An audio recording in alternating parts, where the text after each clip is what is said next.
Hello friends, mobile पाठशाला में आपका स्वागत है। दोस्तों, आज लेखपाल के एक नए इंट्रोडक्टरी सेशन के साथ मैं आप लोगों के बीच उपस्थित हूं और इस सेशन में 25 बहुत ही महत्वपूर्ण प्रश्न लिए गए हैं जो कि आपके आने वाले लेखपाल एग्जाम के लिए आवश्यक है। और इन प्रश्नों को सॉल्व करके दोस्तों आप देखिए कि आपका कॉन्फिडेंस किस प्रकार बिल्डअप होता है और कैसे यह सेशन आप लोगों के लिए कितना इंपॉर्टेंट है और कितनी सारी चीजें इस सेशन से आपको पता चलेंगी।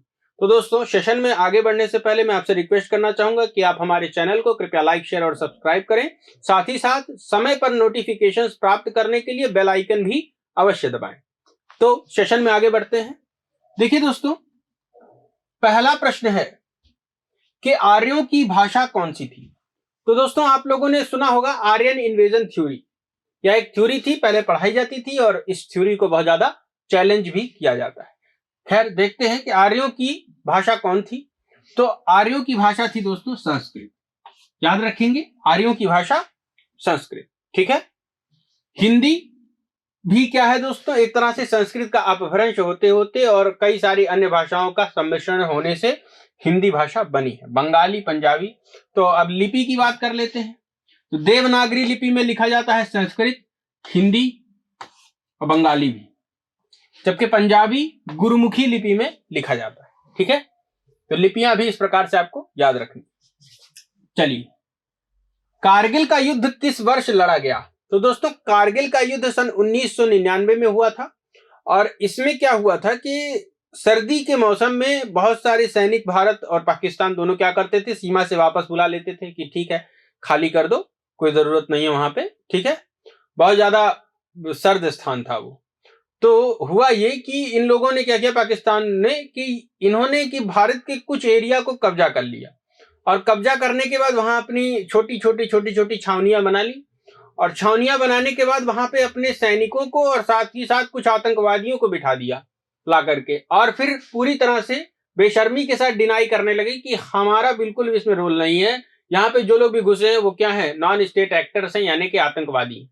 बाद में यह तथ्य साबित हो गया कि कारगिल का युद्ध वहां की सेना ने ही लड़ा था, छद्म रूप से लड़ा था। उस समय नहीं माना, बाद में उन्होंने यह बात भी मान ली।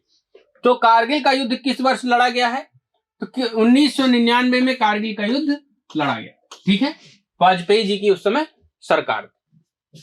चलिए, सविनय अवज्ञा आंदोलन का प्रारंभ कब हुआ था। अब देखिए, प्रारंभ कब हुआ। मैंने आपको दोस्तों इसके पहले एक सेशन में यह बताया था कि गांधी जी ने अपने समाचार पत्र यंग इंडिया के माध्यम से 11 सूत्रीय मांगे रखी थी लॉर्ड इरविन के सामने, और लॉर्ड इरविन ने क्या किया, उन मांगों को नजरअंदाज किया। उसी में से एक मांग थी कि नमक कानून को खत्म किया जाए।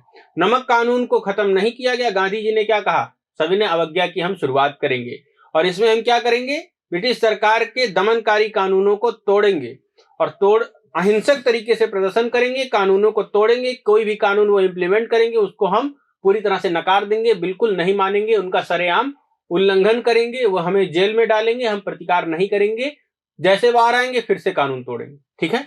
तो सविनय अवज्ञा आंदोलन प्रारंभ कब हुआ था, तो 12 मार्च सन 1930 को साबरमती आश्रम से यह प्रारंभ हुआ और साबरमती आश्रम से दांडी आश्रम तक, दांडी बीच तक, यानी कि समुद्र तट तक गांधी जी ने यात्रा की और चुटकी से नमक उठा करके क्या किया, नमक कानून तोड़ दिया। ठीक है। चलिए, और दांडी मार्च के समय वायसराय कौन था, तो याद रखेंगे लॉर्ड इरविन। चलिए, दांडी यात्रा कहां से शुरू हुई, साबरमती आश्रम से। गांधी जी के बारे में गीत भी है, दे दी हमें आजादी बिना खटक बिना ढाल, साबरमती के संत तूने कर दिया कमाल। ठीक है। तो साबरमती का आश्रम गांधी जी का ही आश्रम था। आगे बढ़ते हैं। द्वितीय विश्व युद्ध, देखिए अहमदाबाद टेक्सटाइल मिल, अहमदाबाद का भी एक गांधी जी ने यहां पे भी सत्याग्रह किया था और अहमदाबाद में गांधी जी ने सत्याग्रह किया था। और ये देखिए, सविनय अवज्ञा कहां पे की थी, तो सविनय अवज्ञा दोस्तों उन्होंने नमक कानून तोड़ के किया था, अहमदाबाद टेक्सटाइल मिल पर उन्होंने सत्याग्रह किया था।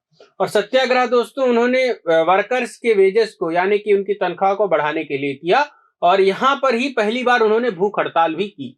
वैसे अगर बात की जाए कि सर्वप्रथम गांधी जी ने सत्याग्रह कहां पर किया था, तो सत्याग्रह सर्वप्रथम भारत में चंपारण में किया था। ठीक है, चलिए द्वितीय विश्व युद्ध कब से कब तक चला, तो प्रथम विश्व युद्ध के बारे में पता होगा, 1914 से लेकर के 1918 तक प्रथम विश्व युद्ध चला।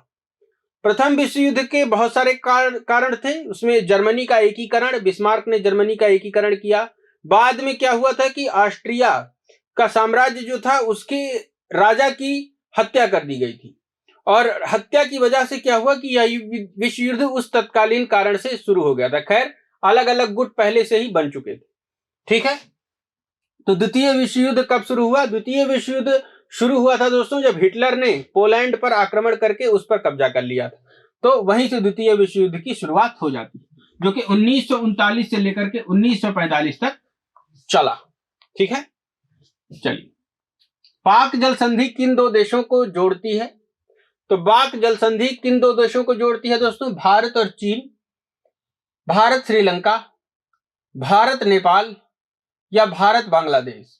तो पाक जल संधि दोस्तों भारत और श्रीलंका को जोड़ती है। इसी को अंग्रेजी में क्या कहते हैं? जल संधि कह लीजिए या जल डमरू मध्य कह लीजिए, दोनों एक ही बात है। जल डमरू मध्य और जल संधि दोनों एक ही उसका नाम है। जैसे कि मान लीजिए कि दो जमीन के टुकड़े हैं, ऐसे एक टुकड़ा है और ऐसे एक टुकड़ा है, और यहाँ पे पूरा सागर मौजूद है, यहाँ भी सागर है, यहाँ भी सागर है। ठीक है, तो आप देखिए कि सागर यहाँ पर एक पतले से रास्ते के द्वारा जुड़ा हुआ है। ठीक है, तो ये किस आकार का रूप ले रहा है? ये डमरू का आकार ले रहा है कि नहीं ले रहा है? ये डमरू का आकार ले रहा है, इसीलिए इसे जल डमरू मध्य कहा जाता है। इसे ही जल संधि भी कहा जाता है। चैनल एक अलग चीज होती है, जब यही दो महासागर आपस में जुड़े हो एक चौड़े रास्ते से, एक चौड़े रास्ते से दो महासागर आपस में जुड़े हो, तो उसे क्या कहते हैं? हम चैनल कहते हैं। ठीक है, चलिए यूनेस्को का मुख्यालय कहाँ स्थित है? यूनेस्को का मुख्यालय दोस्तों पेरिस में स्थित है। ठीक है, पेरिस में यूनेस्को का मुख्यालय स्थित है। एशियन डेवलपमेंट बैंक एडीपी का मुख्यालय कहाँ स्थित है? तो मनीला में स्थित। चावल अनुसंधान केंद्र कहां पर स्थित है? तो अभी मनीला में स्थित है। मनीला कहां पर, किसकी राजधानी है? फिलीपींस की राजधानी। चलिए इनमें से किसका पुत्र औरंगजेब था? तो दोस्तों शाहजहां का छोटा मतलब छोटा बेटा, छोटा पुत्र कौन था? औरंगजेब। और इसके बड़े पुत्र का नाम था, इसके बड़े पुत्र का नाम था दारा शिकोह, दारा शिकोह, जिसे दूसरा अकबर भी कहा जाता है। अकबर द्वितीय नहीं है ये, बहुत सारे हिस्टोरियंस ने इसे कहा कि यह मुगल काल का दूसरा अकबर था। बहुत सारे पुराणों उपनिषदों का इसने अरबी में अनुवाद कराया था, उनको प्रचारित प्रसारित करता था और लिबरल आदमी था। लेकिन औरंगजेब क्या था? थोड़ा सा रेडिकल था, और इसने क्या किया? इसने इसको गद्दी से हटाया और इसकी हत्या करवा दी दारा शिकोह की, और खुद गद्दी पर बैठ गया। और शाहजहां को भी इसने क्या किया? जेल में डाल दिया। तो शाहजहां का ही पुत्र था कौन? औरंगजेब। ठीक, शाहजहां किसका पुत्र था? तो शाहजहां पुत्र था दोस्तों जहांगीर का। और जहांगीर किसका पुत्र था? तो जहांगीर पुत्र था अकबर का। अच्छा, और पीछे चले जाते हैं। अकबर पुत्र था हुमायूं का, और हुमायूं पुत्र था बाबर का। याद रखेंगे। चलिए राज्यपाल की नियुक्ति कौन करता है? तो दोस्तों राज्यपाल की नियुक्ति करता है राष्ट्रपति।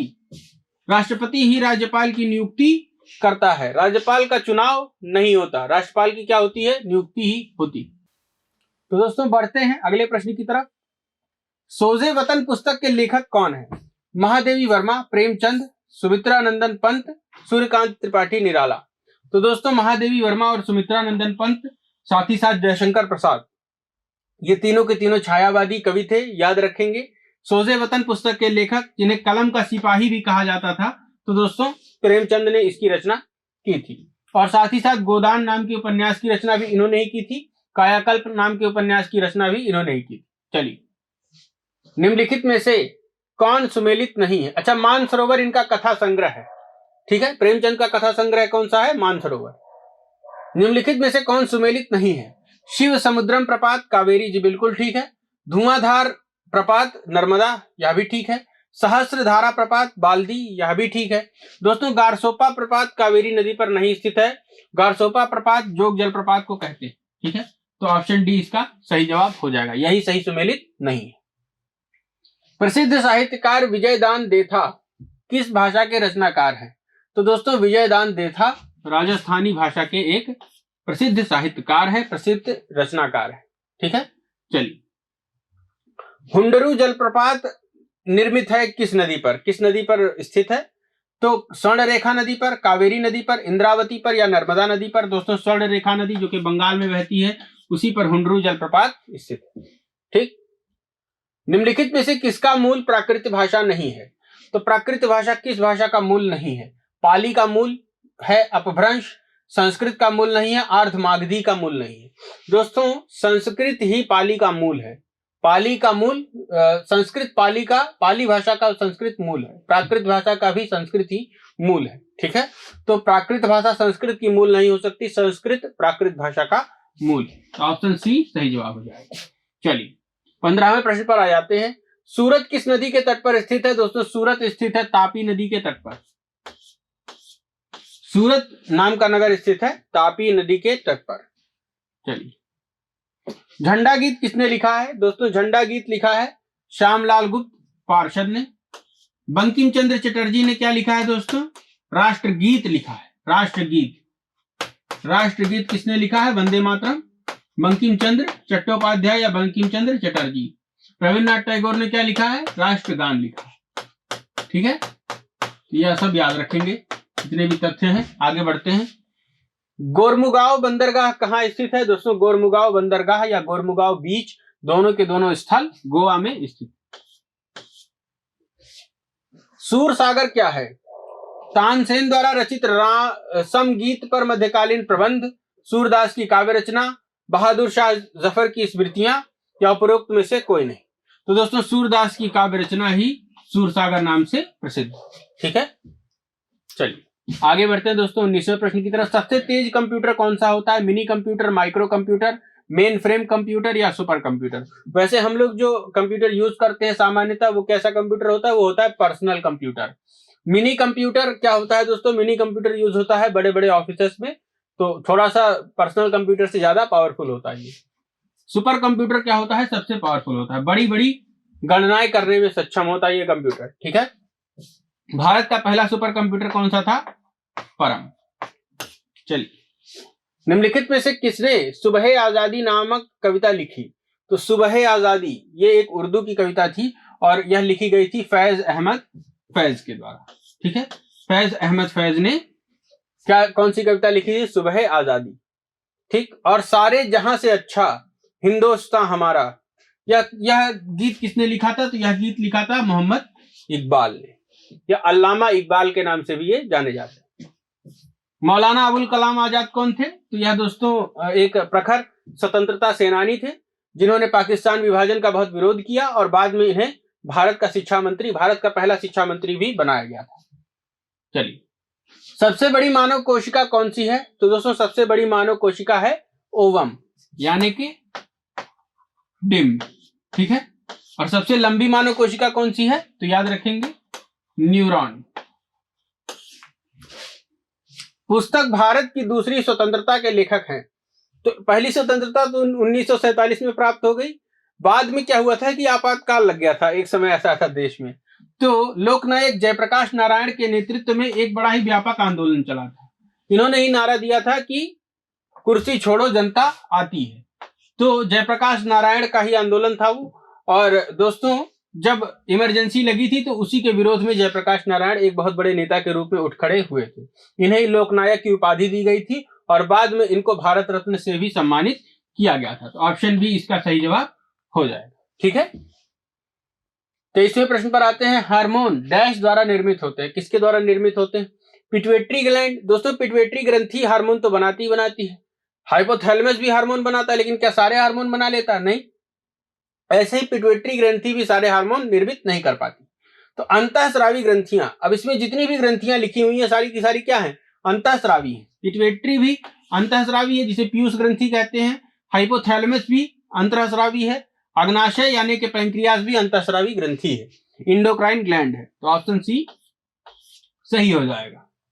कारगिल युद्ध स्मारक कहाँ स्थित है? दोस्तों कारगिल युद्ध स्मारक टाइगर हिल लद्दाख में स्थित। उमलिंग पास पर लद्दाख में सबसे ऊंची सड़क भी बनाई गई। ठीक है, तो याद रखेंगे दोनों तथ्य। चलिए, भारत का सबसे बड़ा नमक उत्पादक राज्य कौन सा है? दोस्तों, जिस राज्य की तट रेखा यानी कि जिस राज्य की पे समुद्र सबसे ज्यादा लगता है वही राज्य नमक का सबसे बड़ा उत्पादक है। तो सबसे बड़ी तट रेखा कहाँ की है? सबसे बड़ी तट रेखा है गुजरात। तो गुजरात ही सबसे बड़ा क्या है? नमक उत्पादक राज्य है भारत। याद रखेंगे, गुजरात ही सबसे बड़ा नमक उत्पादक राज्य है। अगर बात की जाए सिंधु घाटी सभ्यता या हड़प्पा सभ्यता की, तो हड़प्पा सभ्यता के सर्वाधिक स्थल कहां से प्राप्त हुए हैं? तो गुजरात से ही प्राप्त हुए, गुजरात में ही मौजूद है। ठीक है, तो दोस्तों यहाँ थे 25 प्रश्न जो आपके आने वाले लेखपाल एग्जाम्स के लिए बहुत ही महत्वपूर्ण है। इसी तरह के सेशंस के साथ मैं आप लोगों के बीच आता रहूंगा। Please like, share and subscribe our channel. धन्यवाद।